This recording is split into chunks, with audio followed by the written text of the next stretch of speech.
우리는 지난주 2장에서 모세 일기 애굽 바로 궁정에서 왕자의 마지막 마치는 사건을 보았습니다. 그리고 광야로 도망갔어요. 오늘 본문은 그로부터 40년이 지난 뒤입니다. 본인이 모든 것을 준비했다고 생각했을 때는 오히려 자기 민족에게도 너는 우리 민족이 아니야. 너는 애굽 바로의 왕자야.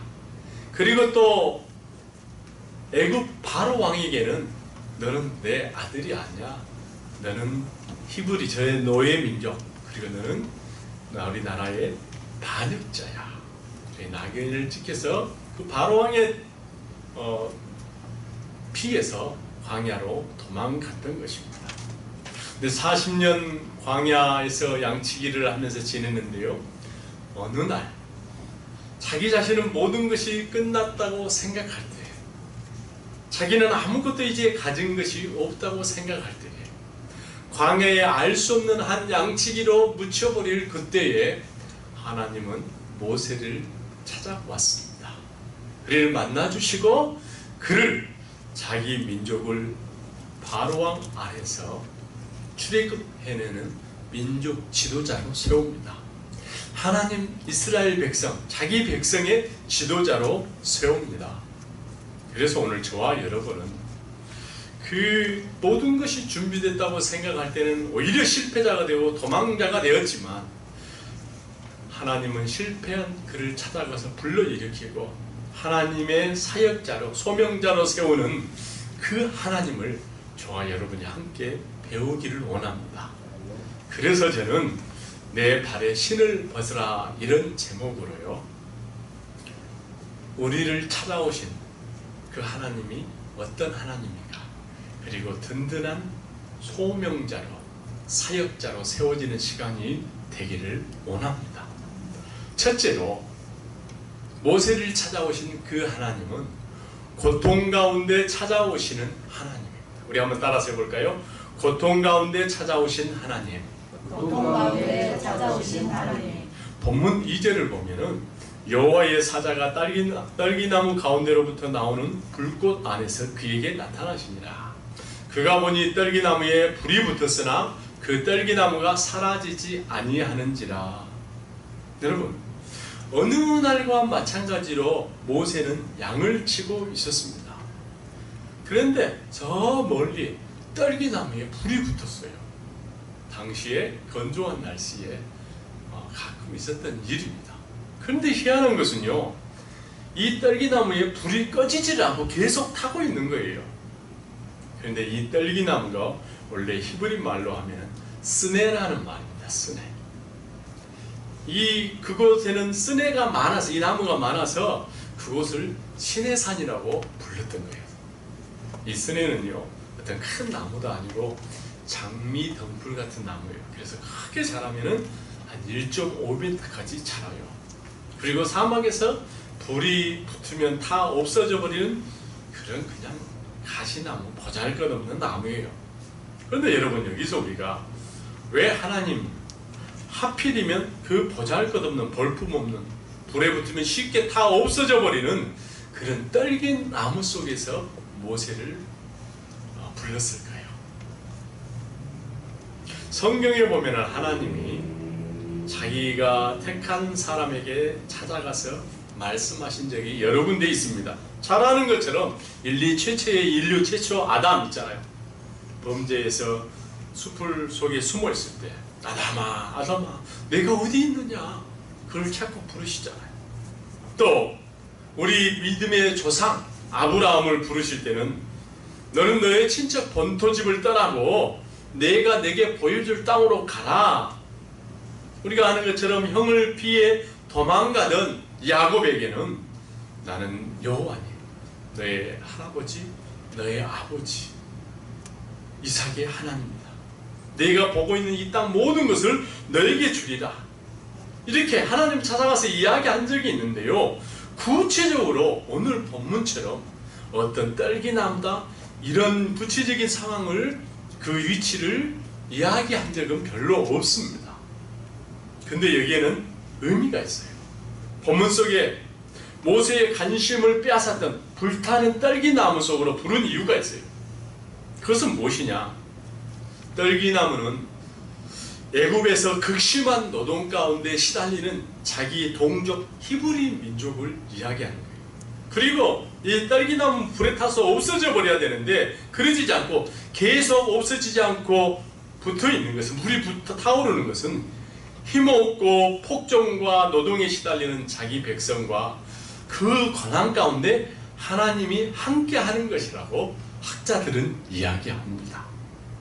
그럼 학자들은 왜 이렇게 해석하는가? 그 해석의 근거가 어디인가? 바로 본문 뒤에 7절, 8절에 보면 이해가 돼요. 우리도 불에 타 없어져 버려야 하는데 신기해서 가까이 다가가는데 그 불꽃 속에서 이런 소리가 들립니다. 내가 애굽에 있는 내 백성의 고통을 분명히 보고 그들이 그들의 감독자로 말미암아 부르짖음을 듣고 그 근심을 알고 내가 내려가서, 이 사건을 두고 1500년 뒤에 사도행전에서는 이렇게 이야기합니다. 내 백성이 애굽에서 괴로움을 받음을 내가 확실히 보고 그 탄식하는 소리를 듣고 그들을 구원하려고 내려왔노니. 성도 여러분, 내 백성의 고통을 보고, 이 말이 바로 고통 가운데 있는 백성들과 함께 하고 있다는 하나님이지 않습니까, 여러분? 고통과 괴로움을 보고 듣고 그곳으로 내려가서 구원을 하겠다는 거예요. 다시 말하면 하나님은 고통 속에서 자기 백성과 함께 하겠다는 거예요. 그래서 바울은 고린도 교회에 대해서 이렇게 이야기합니다. 우리가 사방으로 우겨쌈을 당하여도 쌀지 아니하며 답답한 일을 당하여도 낙심하지 아니하고 핍박을 받아도 버림받지 아니하며 거꾸로 뜨림을 당하여도 망하지 아니할 것입니다. 왜냐하면요, 예수의 생명이 우리와 우리 가운데 있기 때문이다. 할렐루야. 아멘.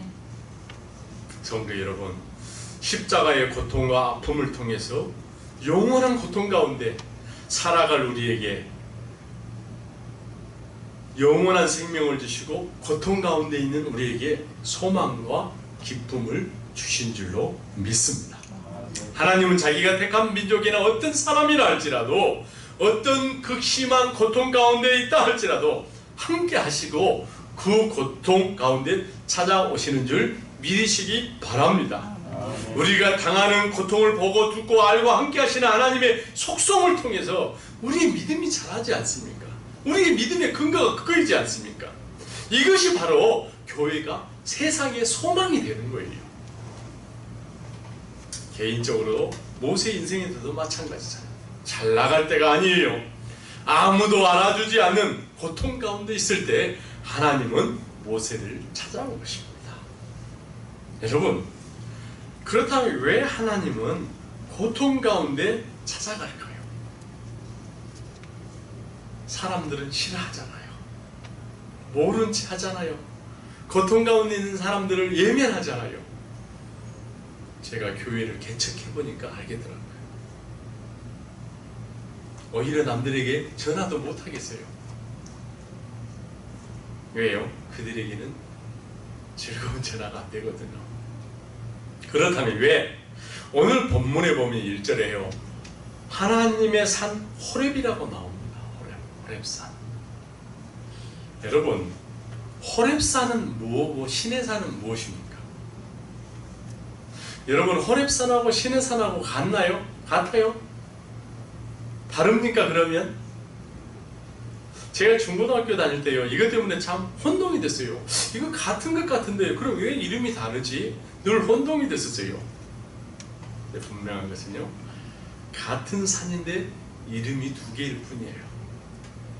좀 성장해서 제가 나중에 본문을 읽을 때, 그렇다면 왜 혼동스럽게 같은 장소를 두고 이름이 두 개로 부른 거, 호렙산, 시내산이라고 부르는 것에 대해서 의문을 품게 됐습니다. 오늘 본문 1절에는 하나님의 산 호렙이라고 이야기하는데요, 나중에 이스라엘 백성들을 애굽에서 데리고 3개월 후에 이곳에 도착합니다. 그게 바로 출애굽기 19장에 나오는데요. 거기 보면은 거기서는 시내산이라고 이야기해요. 이스라엘 백성들을 이끌고 왔던 그곳. 그래서 성서 지리학자들은요, 거기 전체를 시나이 반도, 이 말은 신의 광야라는 말이에요. 이 신의 광야 가운데 가장 높은 부분, 지형, 여기가 바로 호렙산이라고 이야기한 거예요. 그런데 여러분, 여기는 시내산, 호렙산 같은 지역인데 두 개로 이름을 부른 데는요, 이유가 있어요. 그게 참 우리를 더 궁금하게 해요. 뭐냐? 그렇다면 좀 의미도 비슷해야 될 거 아니에요. 그런데 정반대의 의미예요. 호렙산이라는 말과 시내산이라는 말은요. 호렙산이라는 말은요, 건조하다, 메마르다, 거칠다, 황폐하다 이런 뜻이고요. 시내산이라는 뜻은요, 수풀이 우거졌다, 수풀이라는 뜻이에요. 그럼 뭐냐? 이런 호렙산, 황량한 광야 같은 모세의 인생에 하나님이 찾아오시면은 그곳이 수풀이 가득한, 생명이 가득한 시내산, 시내 하나님의 생명이 있는 곳으로 변해질 수 있다는 거예요. 호렙산 같은 곳에 하나님이 찾아왔어요. 근데 모세의 인생이 시내산같이 바뀌잖아요. 실제로 이스라엘 백성들을 이끌고 이곳에 왔을 때는 더 이상 호렙산이라고 부르지 않고 시내산이라고 불러요. 왜요? 바로에 의존하며 살던 종들이 하나님의 백성, 자유인으로서 하나님이 주시는 십계명과 율법을 갖게 되잖아요. 어엿한 나라가 되고 하나님의 백성이 되는 거예요. 그래서 거칠은 메마른 호렙산이 시내산, 생명력 있는 하나님의 백성으로 거듭나게 된 것입니다.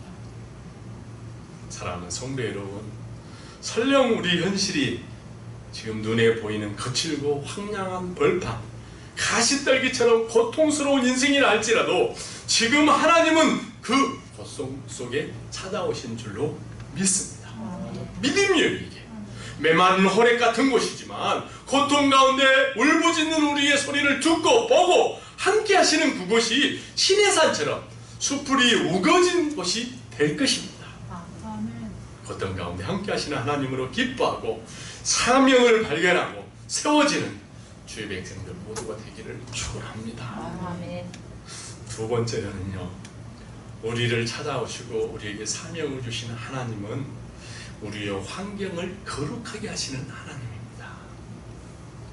5절에 보면요, 하나님이 이르시되 이리로 가까이 오지 말라, 내가 선 곳은 거룩한 땅이니. 여러분, 모세가 그날 하나님을 만났던 그 호렙이라는 곳은요, 사실 모세가 처음 간 곳이 아니에요. 40년 동안 양치면서 수도 없이 지나다녔던 곳입니다. 익숙한 곳이에요. 우리가 생각하는 어떤 특별한 거룩한 곳, 하나님의 음성이 그곳에 들리리라고는 생각지 못했던 곳입니다. 그런데 하나님은 불꽃 가운데서 모세를 부르시고 그곳이 거룩한 곳이라고 명명하고 있습니다. 생각해봐요. 더러운 양떼, 양 배설물로 냄새가 많이 났을 거예요. 여기저기 똥이 있고요. 또 며칠 동안, 몇 달 동안 씻지도 않는 이 옷, 약대 토록 같은 거. 그리고 우리가 생각하는 그런 깨끗한 키친, 부엌이 아니라 까맣게 걸린 솥단지가 걸려져 있고 그 안에는 어쩌면 좀 버려야 될 음식 같은 것이 담겨져 있는 그곳을 하나님은 찾아오셔서 거룩한 곳이라고 해요. 여러분, 왜 그랬을까요? 환경이 깨끗하고 정리정돈이 잘 돼서요? 아니, 모세가 거룩해서요? 그건 더더욱 아닌 것입니다. 모세는 실패한 사람이에요. 아무도 알아주지 않고 그 당시 때 자기 장인의 양떼를 치고 있는 품삯받는 종에 불과했어요.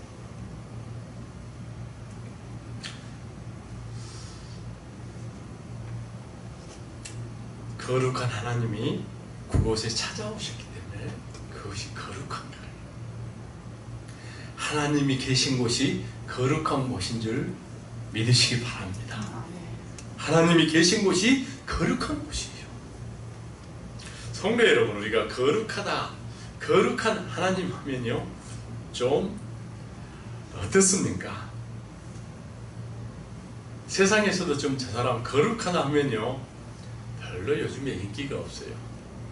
세상과 함께 즐길 줄도 알고요, 좀 함께 놀 줄도 알아야 되는데, 왜 거룩한 사람은 좀 집에서도 인기가 없는 것 같아요.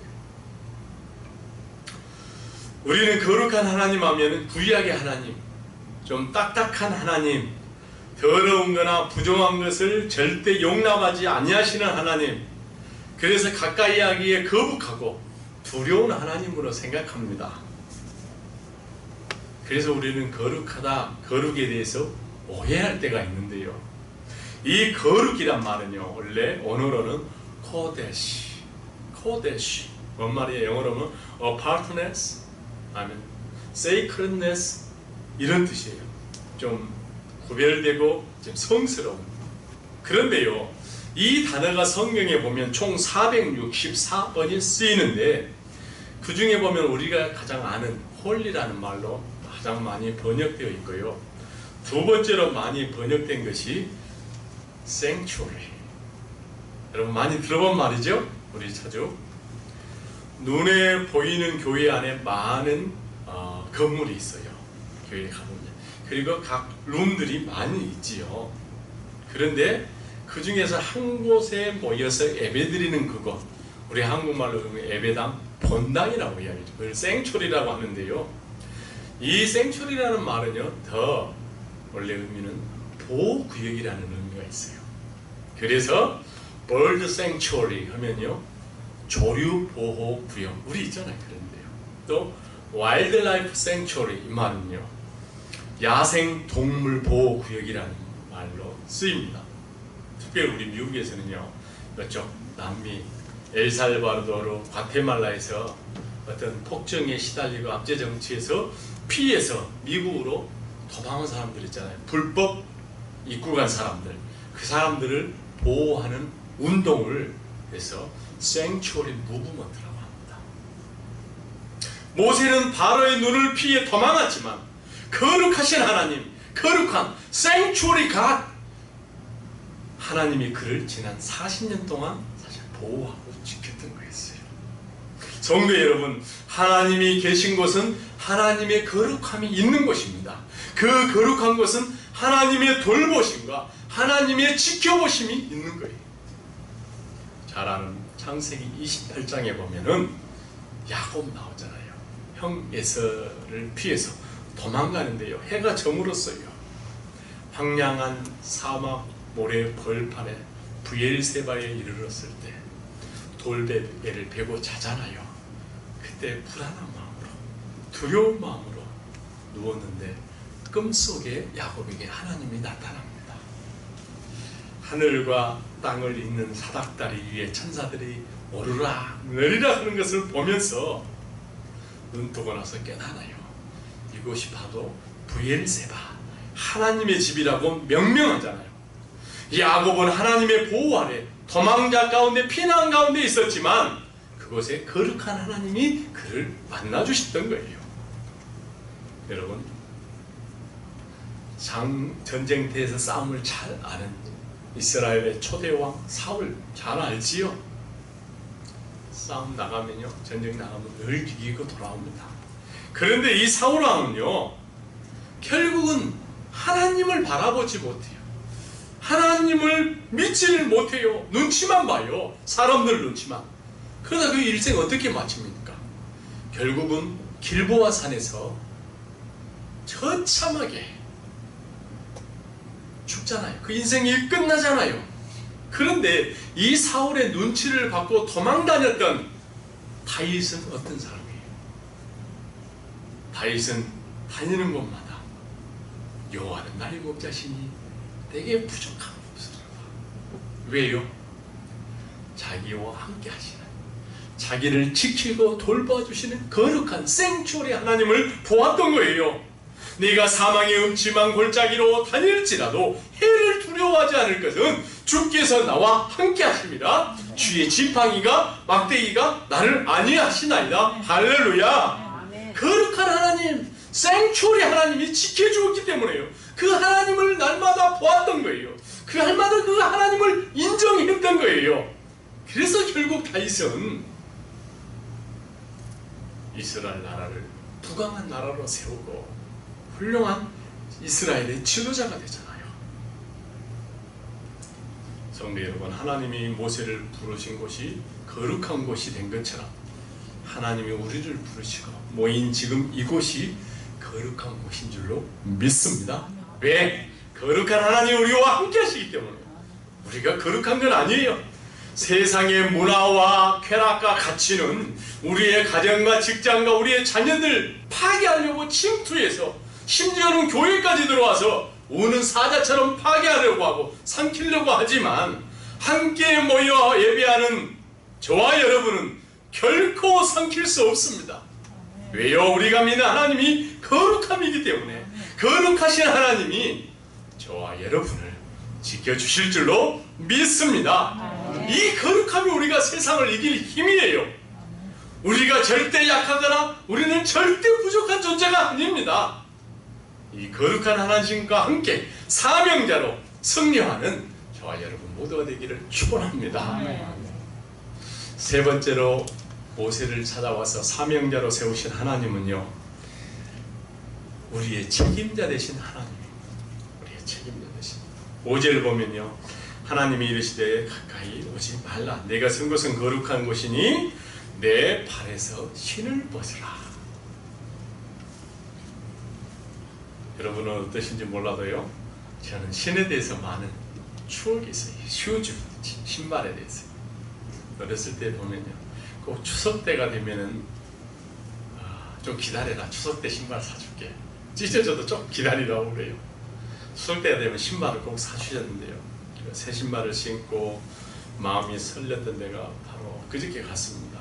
그때 보통 장에 가서 사주기도 하고요, 또 우리 동네에 그 면 소재지인데 신발 가게가 한 곳이 있었어요. 근데 가보면요, 어머님의 관심은 어떤 스타일이나 어떤 색상에는 별 관심이 없었던 것 같아요. 그냥 네 발에 신발이 맞는 거, 거기에 관심이 있었어요. 저도 어렸고 그랬던 것 같아요. 맞기만 하면 돼요, 발에. 고를 만한 스타일, 종류도 겨우 몇 가지. 생각해보면 검은색 장화가 있었어요. 흰색 장화도 있었고요, 곤색 장화도 있었고. 그래도 장화가 상당히 인기가 좋았던 모양이에요. 시골에서 일할 때 신으니까요.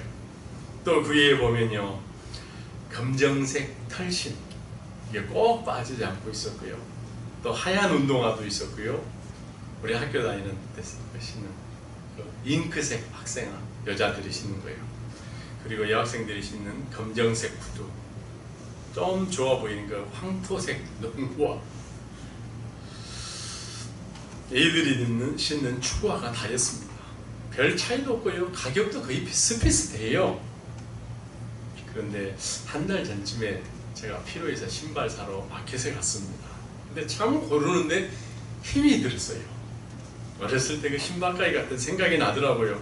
너무 힘들어요. 신발장이 코너만 하나에서도요, 시골의 큰 슈퍼마켓만큼 커요. 내가 보니까 100가지가 넘어요. 색상도 재질도 스타일도 얼마나 고르는데 힘들던지요.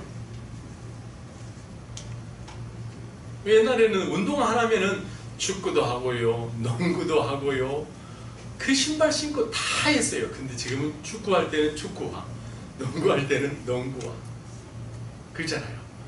볼링할 때는 볼링화, 또 골프할 때는 또 골프화, 또 테니스 칠 때는 테니스화, 마라톤 할 때는 마라톤화, 또 그냥 걸을 때는 워킹화, 등산화, 우리 족구할 때 족구화도 있어요.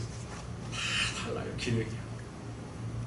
근데 여러분, 오늘 본문에 나오는 하나님께서 모세를 찾아왔던 그 지금부터 3500년 전에 모세가 신고 있었던 그 신발의 용도는 무엇이었을까요? 왜 그때는 신발을 신었을까요? 내 발에서 신을 벗어날 때 모세는 어떤 느낌을 받았을까요? 몸을 보호하는 의미도 있었겠지만 지금 그 떨기나무 불꽃 앞에 서 있는 모세에게 하나님이 신발을 벗으라고 하는 것은 그런 겨우 몸을 보호하는 본능의 그런 차원이 아닐 것입니다. 당시 그 사회에서는요, 노예들에게는 신발이 없었습니다. 그런데 우리가 초대받은 집에 갈 때, 그 천막 안에 들어갈 때에 신발을 벗었다고 합니다. 주인이 나를 초대한 데에 대해서 내가 수락하는 의미예요. 그리고 그 집에 들어갈 때 신발을 벗고 감으로 해서 나를 초대해준 주인을 존경한다는 의미가 있습니다. 지금 하나님이 모세를 초대하고 있는 거예요. 하나님의 종으로 부름받은 거예요. 하나님을 주인으로 경외하고 이제부터는 나의 종으로 일하라는 거예요. 지금까지는 내 방법대로 살았지만 이제 그러지 말고 내가 시키는 대로 하라는 거예요. 내 방법과 수단으로 살았을 때는 실패하고 사람을 죽이고 도망자가 되었지만 이제 다 내려놓으라는 거예요. 내가 너를 책임지겠다는 거예요. 이것이 바로 우리를 책임지시는 하나님입니다. 하나님이 부른 사명자는요, 하나님이 책임지시는 줄로 믿습니다. 네. 우리 룻기에 보면은 룻을 책임져야 될 사람이요, 법정에 서서 자기가 가까운 친척이지만 룻을 책임질 수 없다고 자기 신발을 벗어서 보아스에게 던져버립니다. 이 말은 나는 저 룻을 책임질 수 없다는 거예요. 자기 권리를 포기했다는, 그 사람 대신에 보아스가 룻을 책임지는 책임자가 되었어요. 자식 하나 없는 가난한 가부 룻이 보아스가 책임지는 인생으로 바뀌니까 그에게 더 이상 가난이 없습니다. 사회적으로 천대받던 과부에서 남편으로부터 사회적 보장을 받게 됩니다. 그리고 무자했던 과부가 결국은 다윗 왕을 낳는 중조모가 되지 않습니까? 중조모가 되지 않습니까? 사랑하는 성도 여러분, 우리가 신발을 벗는 것은 내가 내 인생 더 이상 책임지지 않냐고 하나님이 책임지는 인생으로 바뀌는 거예요. 우리가 회사에서 함께 일할 때, 그리고 우리가 어디에 지원할 때 그 사람을 찾을 때 요구하는 게 있는데 반드시 그게 이력서입니다. 이력서. 그죠? 이력서. 이 이력서 한자로 보면요, 발불리, 발불리, 지날력. 다시 말하면요, 우리가 밟고 지나왔던 그 나의 과거를 쓰는 게 이력서예요. 그런데 지금 모세에게 신발을 벗으라고 하는 것은요, 지금까지 다녔던 곳을 잊어버리라는 거예요. 이력서를 바꾸라는 거예요. 지금 이렇게 신발을 벗으라고 하는 것은요, 강제적으로 하나님이 권리를 빼앗고 포기하라는 의미, 그런 의미를 넘어서 이제 광야에서 더 이상 광야로 피곤하게 지친 삶을 살지 말라는 거예요. 이제부터는 나의 백성, 나의 종으로 나의 사명을 이루는 종이 되어달라고 지금 부탁하고 있는 거예요. 내가 맡기는 소명을 이루어달라는 거예요. 그리고 하나님은 계속해서 모세에게 이렇게 말씀하십니다. 6절에 보면 또 이르시되 나는 내 조상의 하나님 아브라함의 하나님 이삭의 하나님 야곱의 하나님이니라. 무슨 말이에요? 너는 내 백성 히브리인이라는 거예요. 내 능력과 내 힘으로 민족을 구출하려고 할 때는 너는 애굽 바로에게는 방역자 히브리인이요, 자기 민족 히브리인에게는 자기 민족을 압제하는 바로의 왕자였지만 너는 이제 더 이상 어디에도 속하지 못하는 방황하는 인생 나그네가 아니라는 거예요. 이제는 내 백성 히브리인이요, 내가 사랑하고 아끼는 내 백성이라는 거예요. 거기서 모세는 자기가 가야 할 곳, 자기를 받아주는 곳을 찾게 되었습니다. 그래서 자기 백성을 사랑하는 지도자가 되잖아요. 이것이 바로 모세가 실을 벗는 의미입니다. 자기 노력으로 살았던 과거와 결별하는 거예요. 이제 참된 자기를 찾고 진짜 자유인이 됐어요. 진짜 자기 주인 하나님을 만났습니다. 성도 여러분, 우리가 하나님의 부르심을 받았다면 우리는 더 이상 내가 책임지는 인생이 아닙니다. 모세가 강물에 던져질 때 모세의 발에는 신발이 신겨져 있지 않았어요. 그렇지만 강물에서 살아남잖아요. 하나님이 지켜주시던 거예요. 하나님이 책임져 주셨어요. 바로의 궁정에 들어가서도 어머니 품속에 있을 때는 신발이 필요 없었습니다. 그런데 모세의 발에 신발이 신겨지면서 모세는 결국 유능한 사람이 되었지만 사람을 죽이고 도망가는 신세가 되었습니다. 오늘 불꽃떨기 앞에서 하나님의 부르심을 받고 이제 날강에 던져질 때처럼 다시 신발을 벗겨집니다. 그리고 하나님이 책임지고 함께하는 하나님의 사역자, 자기 백성의 눈물을 보고 듣고 알고 가나안으로 인도하는 하나님과 함께하는 지도자가 되는 것입니다. 성도 여러분, 지금 여러분 발에는 어떤 신발이 신겨져 있습니까? 주님이 여러분을 부르시고 여러분에게 말씀하십니다. 신발을 벗으라고. 어떤 신발입니까? 우리가 지금 이 시간 하나님 앞에 신발을 벗는 시간 되기를 원합니다. 내가 가진 주권을 주님께 이양하고요, 주님의 종으로 살아가기로 결단하는 시간이 되기를 바랍니다. 좀 배웠다는 자존심, 좀 가졌다는 자존심, 그래서 남의 말을 듣지 않고 나는 됐다 하면서 상대방만 변화되기를 원하는 교만한 신발, 좀 고상한 인격에 침해를 당했다고 건들면 못 참는 분노의 신발, 좀 인정받지 못하면 서운하고 남의 분과 함께 비교의식하면서 질투하던 신발, 다 벗어야 합니다. 이 신발 신고 다닐 때는 내 능력으로 살았지만 결국은 실패자, 도망자가 되지 않았습니까? 광야의 양치기로 묻혀버릴 모세를 하나님은 잊지 않고 찾아오셨습니다. 그리고 사명자로 세웠습니다. 지금 당하고 있는 고통을 아시고 찾아오십니다. 내 능력과 아무 상관없이 우리를 지키시고 보호하시고 거룩하게 하시는 그 하나님, 내 신발 신고 다닐 때는 결국 실패자가 되었지만 우리의 환경을 책임지시는 하나님과 함께 가정과 직장에서, 학교에서 사명자로 세워지고 살아가는 저와 여러분 모두가 되기를 축원합니다.